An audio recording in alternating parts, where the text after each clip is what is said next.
Eureka with Archimedes screamed when he identified viscosity of water. So he was very happy that, yeah, I clicked in. I am true to the Hippocrates notation that like cures like. I think that's how homeopathy got the much birth it needed. And then over his 12 years of experimentation, he kept on experimenting on different levels of, testing and experimenting. And then he came to something called as dilution and potentization. So what he identified was that if you dilute the original medicine and you hit or succus in a particular way, the effect of the medicine changes. So that's why he identified this dilution and potentization protocol, where he said that you have X dilutions where the original molecule is diluted 10 times. And then you have a C dilution where the original molecule is diluted 100 times. And upon C, there is another, the last that he identified was LM potencies, the millisimal potencies, where he diluted the C potencies further. And his continuous experimentation is what led to the Organon 6th edition, the philosophy of homeopathy. So I think that was what. But after his hard work and what he gave, the amazing gift of homeopathy to the rest of world, I think the scientific era started, the antibiotic era started, and also the era where the new terminologies in the scientific field, in the field of medicine started, and because of which I think homeopathy got sidelined. Just before the era of modern medicine in US, we had about 112 homeopathic colleges in US. So if you look at the famous Muller's report, if I'm right, okay, so you can identify that there were 100 plus medical colleges of homeopathy in USA, which was slowly changed into modern medicines because the government brought on new laws. But still, I think there were always people who always lived with homeopathy, especially Chaudhary sir, who has written the N.M. Chaudhary sir, who has written the Materia Medica in India. I think my big salutes to him to keeping the originality of homeopathy alive in India, and all of the other Indian stalwarts.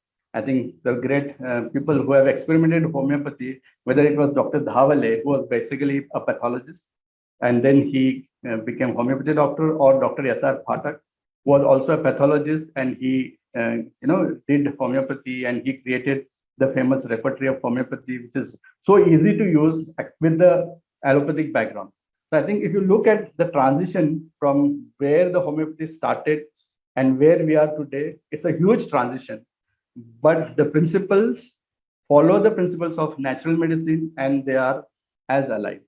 So I think I'll give a very small presentation so that I can highlight some of the things that we do.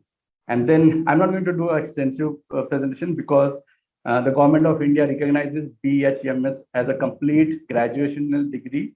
So I don't want to take 6.5 years of their hard work in half an hour of my presentation.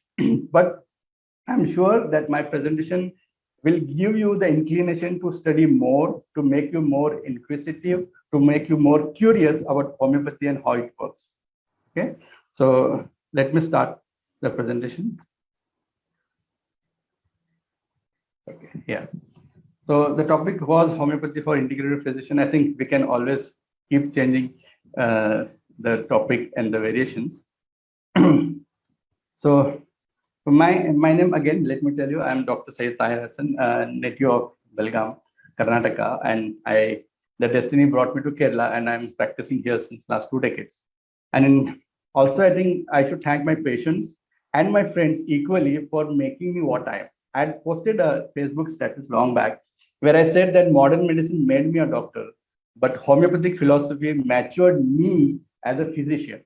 And that is what I live, and I thank homeopathy for giving me that inclination.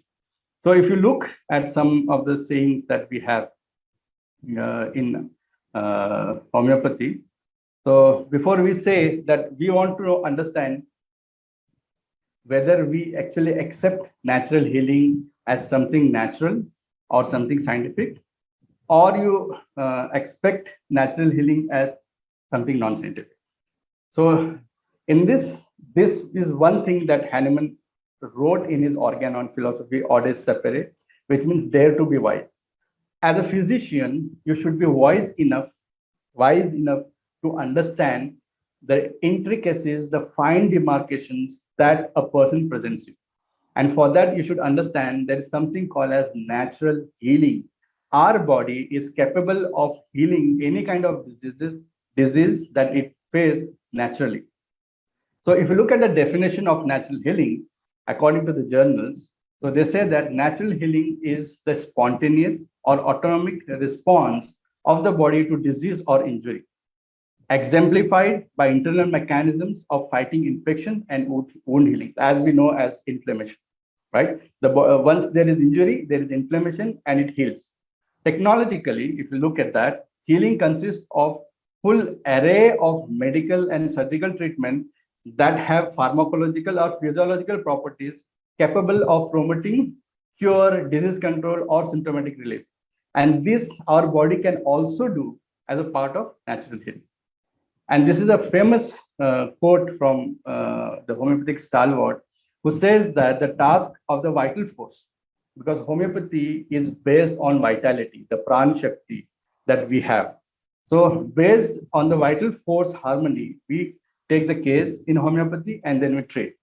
So this is a famous quote from like by V.K. Device Lipi, that the task of vital force is to maintain harmony and order in the organism. Every component of the organism, every organ and every cell is influenced and guarded by vital force. And the vital force protects us from getting ill. So I think this is what some of the description that we have of vitality.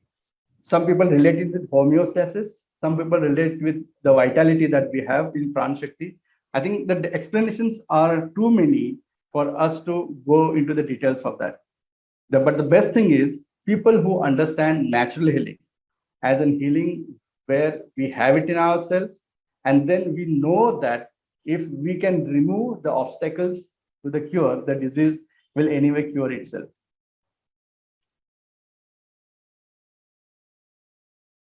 So this is the thing that we always, whenever there is talk about homeopathy, the first thing is said that it is placebo.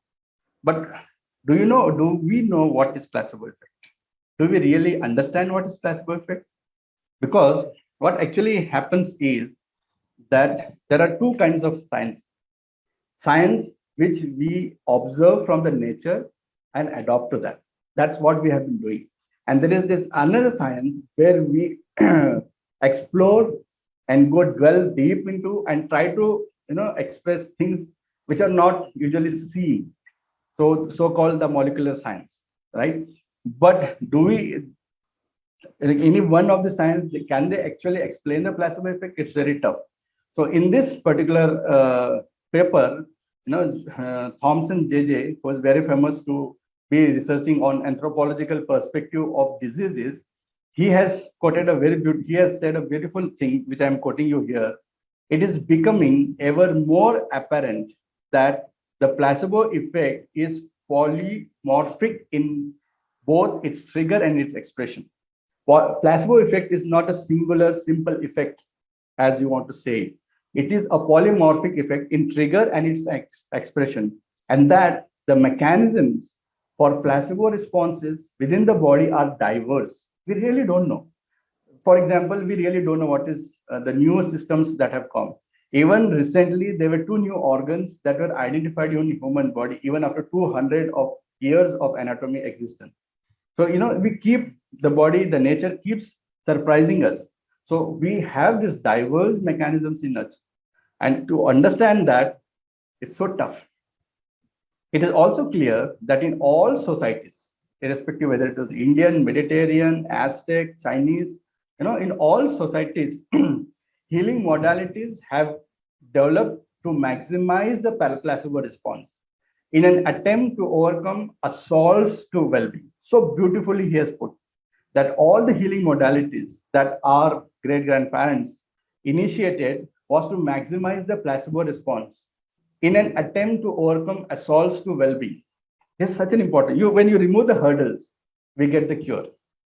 So this raises the question as to whether the placebo response, like other self-healing mechanisms, may be an evolutionary adaptation. So the placebo effect is an evolutionary adaptation which we can have because of our evolutionary mechanism. So that's what I was telling, what homeopathy was there when it was invented and what homeopathy today it is. It is so different, and but still the principles and the adaptation is very much similar.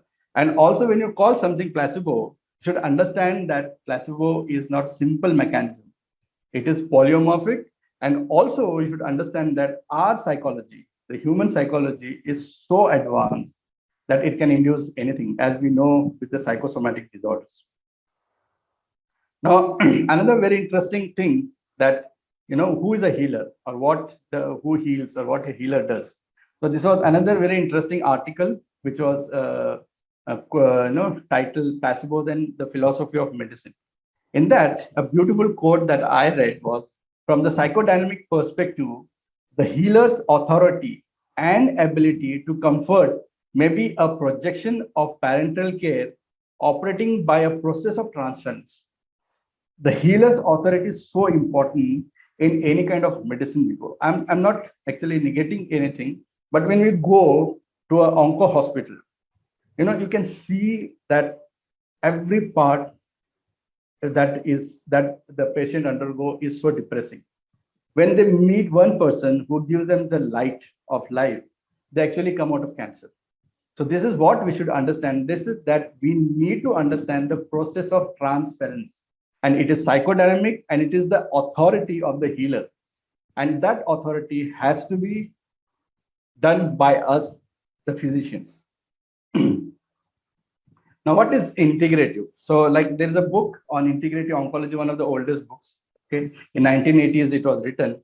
An integrative medicine practitioner, who is an integrative medicine practitioner? He means he's a practitioner who is qualified in modern medicine and at least one of the other form of complementary medicine, where it can be nutritional medicine, it can be acupuncture, mind or body medicine, homeopathy, Ayurveda. So you need to have sound knowledge of two medicines. And then when you integrate the best of two, you become integrative medicine practitioner. And thanks to the present government's initiative of integrating Ayurveda into the modern medicine, though there are many people who were for it, against it, but I think all the people have accepted it in a very large, like yesterday only, we had a fantastic discussion by DY Patil Medical College in Pune, where they had so much extensive discussions on integrating the natural medicines or the complementary medicines with modern medicine. So I think thanks to the initiative by the government, we are all this. Now, what is homeopathy? Okay, so this is first and last part of homeopathy. If you just can understand the depth of what is written. So homeopathy is a very distinct and complete system of medicine. In itself, it's quite complete if you understand it. And it is based on a simple principle of healing called the law of similars. And what does this law say? This law says that a disease can be cured by a substance if that substance can cause in a healthy person symptoms similar to those of the disease. It means that you identify a substance which can mimic the symptoms of the disease. And if you identify and you give that in the homeopathic form, you treat the patient. It stimulates the vital principle, vital force, the vitality, and brings about the cure by the natural healing processes that are there in us. So if you understand this, it's all about homeopathy. So you have a disease, you have a molecule which was given to a healthy person, and he got X number of symptoms. And that X number of symptoms are compared with the disease which have X number of symptoms matched, and then we identify the remedy, and it is given in homeopathic form. So I'll go a little more so that you can understand what exactly it is. And as usual, Samuel Hahnemann, the sorry, the originator or the creator of homeopathy, he had only the first thing that he mentioned was what should be the duty of physician. The physician's highest and only calling is to make the sick healthy, is to see that a person who is in pain should smile instead of being sad. So to cure, as it is called. Okay. And the goal of homeopathic treatment is not to remove or suppress a symptom, but rather to strengthen and harmonize the vital force, the vitality of the person. And when you stimulate with the vitality of the medicine, the molecule, then you get the similarities and you get the relief, the cure, as it is termed as. Now, before that, as I told, so we should understand what are the symptoms of the remedy when it was given into the healthy people, and what is the symptom of a disease. To understand, I think the famous remedy that we use in homeopathy is Nux vomica.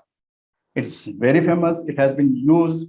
And when Nux vomica was given in a healthy people, what did it create? Okay. So in this, we always in homeopathy, constitution or the build-up of a person is given very, very important. So like, for example, why this person, certain person gets certain kind of diseases? Why do certain people get different kind of diseases? So in this, that demarcation is given very, very important. So it is like a robust guy should never be given a sober remedy. And a sober person should never be given a robust remedy because it doesn't suit them. It doesn't suit the build-up, the constitution, then you won't get the cure, if you want to term it like that. So if you look at Nux vomica, so it is after careful proving of Nux vomica over years of proving and detailing, it is found that Nux vomica actually the nature of Nux vomica is like this. These people are very particular, very careful, zealous, hardworking people, inclined to get excited or angry on small things. Spiteful, they may have malicious disposition. Usually, they may be mental workers or those who are having sedentary occupations.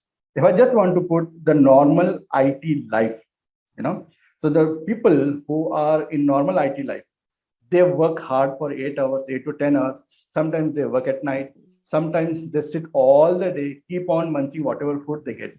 So you create a sedentary body, a sedentary environment. And when you are in such an environment and you get a disease, that is where the Nux vomica will suit. That is how the homeopathy suits. Once this Nux vomica was given to healthy people, how did they respond? They became oversensitive. They used to get easily offended on small things that were told to them. Even little noise used to frighten them. They cannot bear any medicine that is given to them, irrespective of whether it is Ayurveda, whether it is homeopathy, or it is any kind of medicine that is given. And they are so oversensitive. They became so oversensitive that they were fainting with odors. Like today, we see that somebody puts a spray in the room and our kid might have just fallen because he's so sensitive to the smell. We call it allergy. Oh, he was allergic. He reacted to that smell. So that is what, when Nux vomica was given in healthy people, this is what it created. And these people also got twitchings, spasms, even convulsions, and all these symptoms used to be aggravated on slight touch. This is what happened when Nux vomica was given in healthy people. Okay, so we got these things.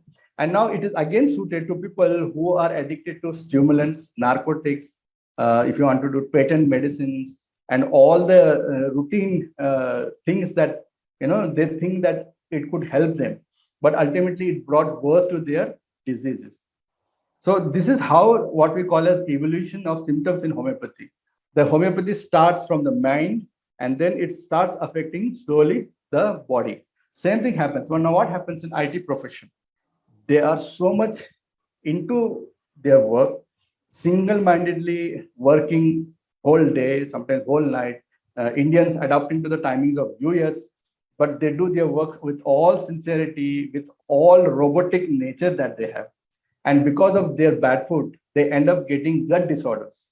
When such a person get gut disorders and the boss calls and rings a bell, he gets irritated. Why are you calling me? No, so you can understand how that evolution happened. Because we got adapted to a particular way of life, our body, our vitality became weak because of that adaptation, because we are going against the nature. And then what actually happens is this same people may get IBS, irritable bowel syndrome, because it's very common in IT profession, in college going people. So frequent and ineffectual desire for stool, or he goes for a stool but passes very little, and he's not at all satisfied with that. You say that, no, though I pass 3 to 4 times a day, but I'm not satisfied with that. And if you look at when the symptoms are more or less, we call that as modalities. So there are time modalities, place modalities. So when this Naxomica was given, usually what actually happened is their symptoms became worse when they removed their clothes, right? They got chilly because they're always in AC environment on the computer. And when they come to the house, the AC is on and they remove their clothes and they feel cold. So just I'm giving you an evolution of this is how it happens. Mental work, because these people are always doing mental work. They're continuously in that job. And the more mental work they do, the more their stress increases. So again, because they are so sensitive that even if they eat a little, they may get the disorders. So these are what we call as modalities. These are very carefully noted in homeopathic case taking. And when the stress in this Naxomica increases a lot, then he may get anxiety with irritability and inclination to commit suicide. But he's afraid because he's very intelligent. He knows that if he lives, he's going to earn lakhs. But if he dies, he can't do that. So he's intelligent. He is capable of mental work, but because of the environment that he lived, he created a disorder, a weakening in his body, which made him susceptible, which made him possible to attract that disease. So this is how we understand this. So like I told, you need to understand the symptoms of the remedy. So that is the first part. And once you understand that I know about 100 medicines, 100 remedies, and how they work in a healthy person. So I start from my memory to match those symptoms with the symptoms of the patient who has come to me. Like, for example, a guy who is working in IT, Bangalore, he contacted me and he has this IBS, irritable bowel syndrome, over last 10 years. And no matter what he did, no matter what dieting he did, what he followed, because he's always into that atmosphere, he was not able to get a complete relief of his symptoms. And then when he actually, some of my friends, they referred him to me saying, sir, case बहुत tough है, हमसे नहीं हो रहा, आप जरा देख. So when I went into his detailings, all I could understand is this particular person is oversensitive. He is oversensitive to everything that is thrown to him. The life that he lived and in that same life environment, he's sensitive to everything that he looks at the screen, he gets headache. He sleeps, he's not feeling fresh. He wakes up in the morning, he's not fresh to go for a work. He goes to the bathroom, he's not fresh. And he's so oversensitive with every sounds and all. He had covered his entire apartment with black cloth. So you can imagine how. And when I gave Naxomica, what actually happened was next day morning, he got a large motion. Okay. And then after that, he started feeling better and better. So what I'm trying to impress on you is that if we understand the symptoms of the remedy and match the symptoms of the remedy with the symptoms of the person who is suffering from the disease, and then we give that remedy or medicine in homeopathic form, we get a relief from all the symptoms and the disease itself. Okay, so now people, like why, even though he was homeopathy, even though he invented homeopathy, but he's always been a modern medical doctor. And he was the person who actually gave the name to modern medicine, allopathy medicine, because he found that allopathy medicine only treats symptoms during his time. Okay, but now we have disease modifying agents in modern medicine where we can actually modify the entire disease, but not without side effect. So we use them very carefully. So if somebody asks me what are the discoveries that Hahnemann made, which actually changed the way we think as a physician, the first thing is the Hahnemann's method of creating ultra dilute yet effective medicines through the process of potentization. So it is not potel, I'm sorry for the spelling mistake, it is potentization.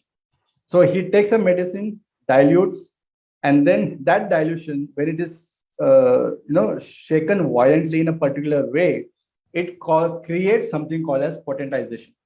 Now we know through the water memory experiments by the Japanese scientists that the memory of that herb or the medicinal substance, when it is diluted, will live in that 3D molecule of H2O.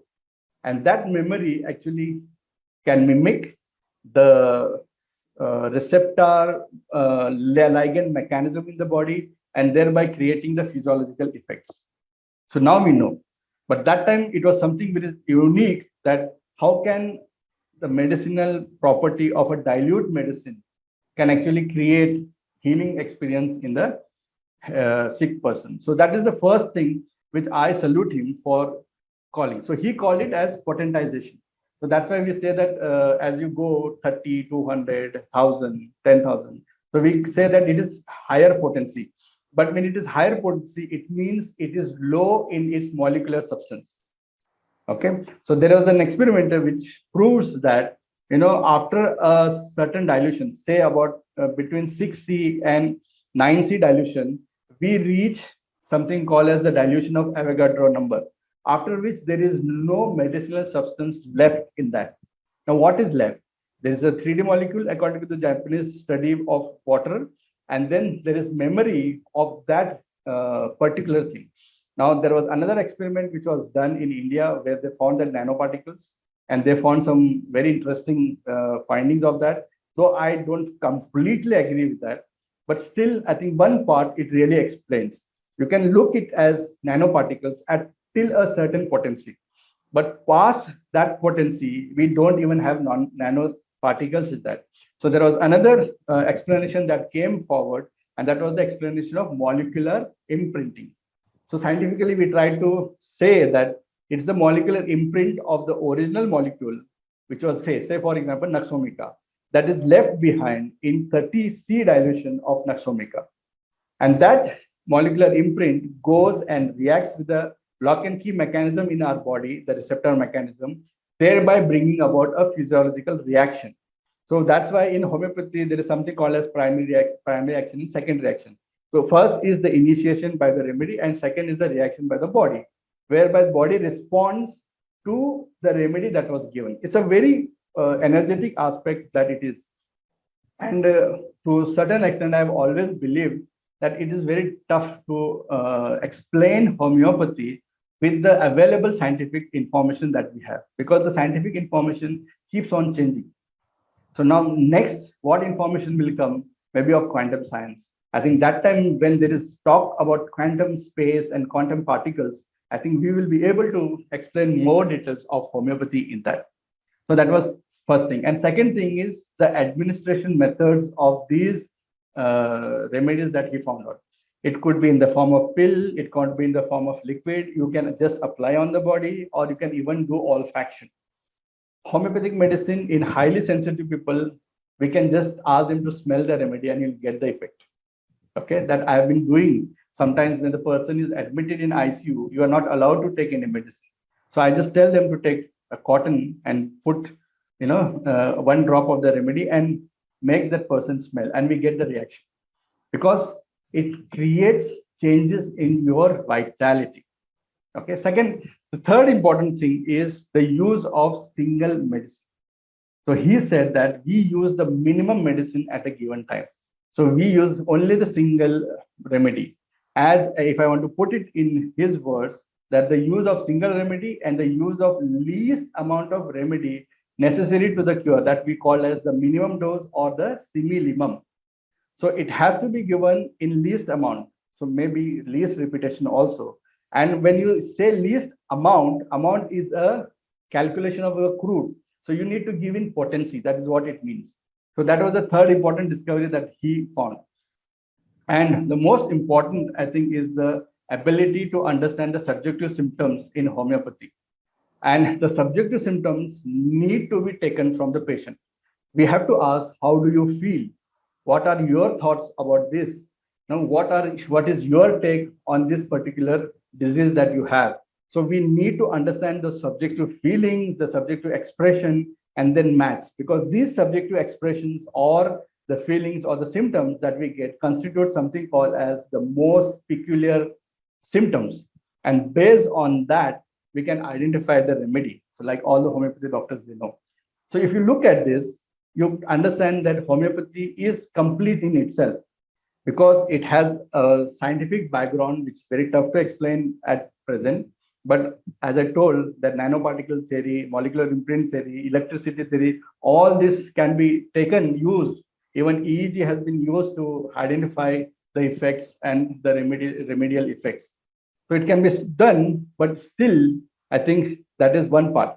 The second part is understanding the environment in which the person is. So we understand him by being a friend to him. So we understand the environment, then we understand like why did he get this disease at this point of the time. And once we give the remedy, and there is something called as reversibility, all the symptoms start going back. So if the pathology has progressed from A, B, C, D, and we give a medicine at D, it goes to C, from D, it goes to C, B, A, thereby creating complete reversibility of the pathology. So this is another unique thing that is very unique to homeopathy. So that's what it is taken. So when you go to a homeopathy doctor, these are some things that you also should remember, that he may ask and prescribe based on these things. Like what exactly is the seat of the disease?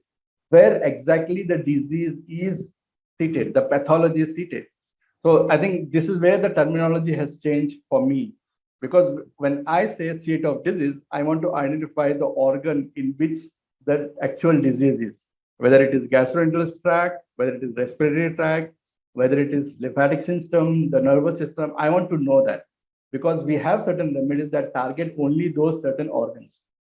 And then there is something called as concomitant systems, which are not related to the disease at all. Like, for example, if I want to say the IBS, right? So IBS, we know there can be a depression, there can be gut disorder, there can be even migraines in that. But if they give any other symptom apart from that, like for example, this particular person has cramps in his legs at night, right? So maybe it is part of IBS, but it may give you a hint to how to understand this person in totality. And if the doctor does the case taking in such a way, he wants to understand the cause. In homeopathy, there are two causes or three causes, if I want to put it. One is the fundamental cause, that why did you get this disease fundamental? Second is exciting cause, why these symptoms was excited, or why these symptoms came because of a particular reason. And then there is something called as maintaining cause, why you are not able to get rid of the disease, what are the hindrances to the cure. So that is why we identify the cause by the case taking. So that's why when you go to a homeopathy doctor, sometimes you may not spend up to 40-45 minutes, or sometimes maybe hours, if he's not able to understand the pathology or the disease in itself. And then we want to understand the modifying factors. So like, for example, this person has ineffectual desire. So if he takes certain things, like he may say that I take Triphala and I feel better, right? Because Triphala is so widely used. So then how do you take it as a symptom, right? So or he'll say that, I had some particular, one particular type of packaged food, and I got it. My stomach cramps became worse, and I had to get loose motion. What is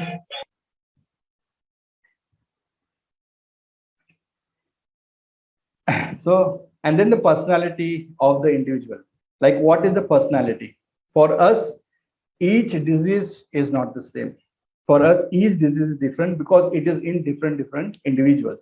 So we need to understand all that. So when you go to a homeopathy doctor, you may have to provide all these symptoms. So, and being an intellectual person, sometimes the intellectual people bring about the Google knowledge, which I am not sad about. I never am sad about somebody who comes with the Google knowledge, because I'm actually I appreciate their efforts that he was diagnosed with some disease and he tried to do research at his end. So I appreciate their efforts to bring in Google knowledge. So in the end, this is what the second part of homeopathy for the doctor is. If the physician understand what is curable in disease, so you have to understand, it's such an important thing. You have to understand that is this disease really curable? Can we really do that? If it is, how do we do that? So it is up to the doctor's ability to understand that. So Hahnemann says that if the physician understands what is curable in disease and understand what is curative in medicine, and also understands how to apply the medicines according to the well-defined principles of homeopathy to the disease, and knows how to remove conditions which prevent the patient from getting well, he is a true physician. So it has four parts, if I want to put that. You have to understand what is curable in a particular disease. This is so important. Second is to understand what is curative in any medicine. And third is to apply that according to the laws of homeopathy, which is the simplest single medicine if needed. And then also you should understand what are the different causes that actually maintain his disorder. So here you have to become a nutritionist. You have to advise them as a friend. You have to scold them as parents, or you have to love them as kids. So you have to do all those things. So then only then you become a true physician. And that's what I keep saying people, that because of the homeopathy, I have become a matured physician. True physician is still a long way to go, but that is right. So I thank you all for listening. I hope that what I conveyed it to you actually will make you more curious to seek homeopathy and to see the integration that homeopathy can do with the modern life, with the modern treatment. And also, please don't medicate homeopathy medicines just because R47 is good for some things. Please don't do that. Why? Because you are playing with your vital force. Remember that. You are playing with your pranic shakti. Hahnemann actually warns in one of his books. He says that you need to use medicine very carefully. If you can do without a medicine, please take the details and suggest them the nutritional aspects and don't give them any medicine. So that's why I request you all to seek out the consultation of a homeopathic physician, and you understand, because he's like a friend to you. So you are not like, "Arey, tere ko ye hai, to ye dawai le le to theek ho jayega." No, he'll be like, he can explain it to you what he actually thinks can give you relief.